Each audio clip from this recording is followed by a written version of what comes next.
നമസ്കാരം. അമേരിക്കയിലെ ചിക്കാഗോ നമുക്കെല്ലാവർക്കും അറിയാവുന്നതുപോലെ തൊഴിലാളി മുന്നേറ്റത്തിന് ഏറ്റവും പേരുകേട്ട നഗരമാണ്.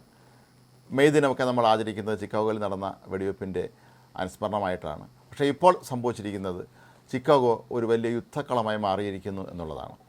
അമേരിക്കൻ പ്രസിഡന്റ് ഡൊണാൾഡ് ട്രംപിൻ്റെ നിർദ്ദേശം അനുസരിച്ച് അനധികൃത കുടിയേറ്റക്കാരെ പിടികൂടുന്നതിൻ്റെ ഭാഗമായി കസ്റ്റംസ് ആൻഡ് ഇമിഗ്രേഷൻ ഉദ്യോഗസ്ഥർ ഈ മേഖലയിലെങ്ങും തന്നെ വ്യാപകമായ തോതിൽ അക്രമമാണ് നടത്തുന്നത് എന്നാണ് ഇപ്പോൾ ആരോപണം ഉയരുന്നത്. പൊറുതിമുട്ടിയ ജനം ഒടുവിൽ തിരിച്ചടിക്കാൻ തുടങ്ങിയിട്ടുണ്ട് എന്നും അവിടെ നിന്നുള്ള റിപ്പോർട്ടുകൾ സൂചിപ്പിക്കുന്നു. കഴിഞ്ഞ ദിവസങ്ങളിലൊക്കെ തന്നെ കസ്റ്റംസ് ആൻഡ് ഇമിഗ്രേഷൻ ഉദ്യോഗസ്ഥർ വലിയ തോതിലുള്ള അതിക്രമങ്ങളാണ് ജനങ്ങൾക്ക് നേരെ കാട്ടിയത് എന്നാണ് പറയപ്പെടുന്നത്.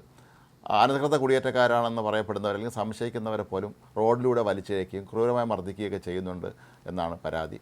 കൂടാതെ ഇവർ ടിയർ ഗ്യാസും വെടിയുണ്ടകളും അതുപോലെ പെപ്പർ സ്പ്രേയും എല്ലാം ഉപയോഗിച്ചുകൊണ്ടാണ് അവിടെയുള്ള ജനങ്ങളെ നേരിടുന്നത് എന്നുള്ളതും ജനരോഷം ശക്തമാക്കാൻ കാരണമായിട്ടുണ്ട്.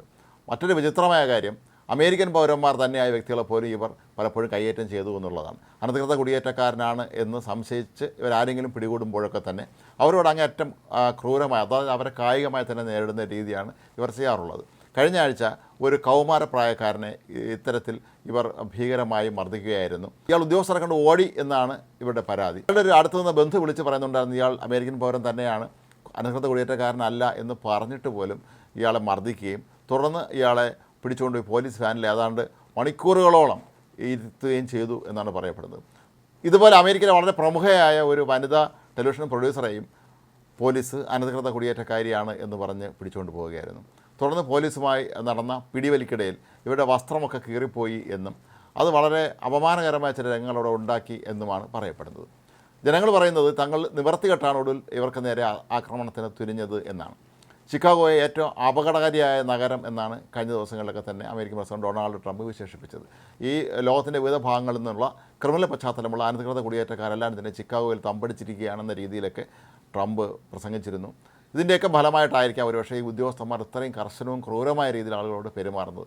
കഴിഞ്ഞ ദിവസങ്ങളിലൊക്കെ തന്നെ അവിടെയുള്ള വളരെ പ്രധാനപ്പെട്ട ഒരു വൈദികന് പോലും ഈ ഇമിഗ്രേഷൻ കസ്റ്റംസ് ഉദ്യോഗസ്ഥന്മാരുടെ ആക്രമണത്തിൽ വെടിയേറ്റിരുന്നു. ഇതുപോലെ ഒടുവിൽ ജനങ്ങൾ പൊറുതിമുട്ടി തെരുവിലിറങ്ങുന്ന അവസ്ഥ ഇപ്പോൾ ട്രംപ് എത്തിച്ചിരിക്കുന്നു എന്നാണ് ചിക്കാഗോയിൽ നിന്നുള്ള റിപ്പോർട്ടുകൾ പറയുന്നത്. എന്നാൽ ഡൊണാൾഡ് ട്രംപ് പറയുന്നത് തൻ്റെ ബാധ്യതയാണ്, തൻ്റെ കടമയാണ് എന്നാണ്. ലോകത്തെ ഏറ്റവും അപകടം പിടിച്ച നഗരമായി ചിക്കാഗോ മാറിയിരിക്കുന്നു. ഇതിനെ മാറ്റിയെടുത്ത് പഴയപടിയാക്കുക, സമാധാനം പുലർത്തുക എന്നുള്ളത് അമേരിക്കൻ പ്രസിഡന്റ് എന്നുള്ള നിലയിൽ തൻ്റെ ബാധ്യതയാണ്, തൻ്റെ കടമയാണെന്നും ഇതിൽ രാഷ്ട്രീയമൊന്നും തന്നെ കാണേണ്ടതില്ല എന്നുമാണ് ട്രംപ് പറയുന്നത്. എന്നാൽ ജനങ്ങളാകട്ടെ ഇതൊട്ട് അംഗീകരിക്കുന്നതുമില്ല. ഏതായാലും അന്താരാഷ്ട്ര തലത്തിൽ തന്നെ ഒരുപക്ഷേ ഇത് വലിയ തോതിലുള്ള ചർച്ചയാവാനുള്ള സാധ്യതയും തള്ളിക്കളയാൻ കഴിയുകയില്ല.